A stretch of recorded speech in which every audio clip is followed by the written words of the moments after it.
কি drawing room পাহারা দেওয়ার দায়িত্ব নিছি?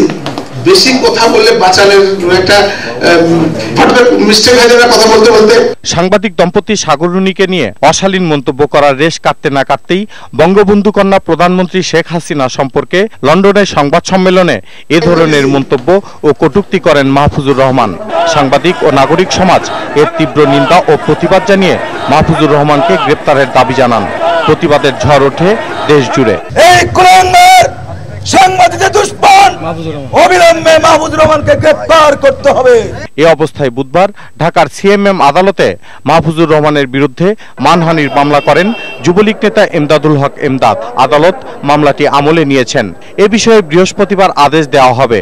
বাংলাদেশ আওয়ামী লীগের একজন ক্ষুদ্র কর্মী হিসাবে আমার খুবই মর্মাহত এবং খুবই ব্যথিত।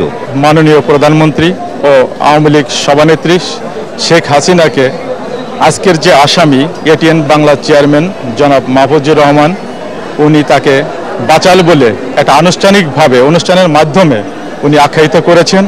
তাতে আমার বাদী সহ তার দলীয় নেতাকর্মীরা এবং দেশবাসী সবাই মর্মাহত হয়েছেন। এদিকে কুমিল্লার ১ নম্বর আমলি আদালতে মাহফুজুর রহমানের বিরুদ্ধে আরেকটি মানহানির মামলা করেছেন ভিক্টোরিয়া কলেজ ছাত্রলীগের যুগ্ম সাধারণ সম্পাদক গোলাম মোস্তফা শরীফ। উনি আজকে দণ্ডবিধি 504 ধারায় কুমিল্লার বিজ্ঞ সিনিয়র জুডিশিয়াল ম্যাজিস্ট্রেট আমলি আদালত একে মামলা করেছেন। আগামী তারিখ 6, 8, 12 ধার্য করা হয়েছে। দীপু সরওয়ার, বৈশাখী নিউজ, ঢাকা। যুদ্ধাপরাধীদের বিচার বন্ধ করতে সরকার উৎখাতে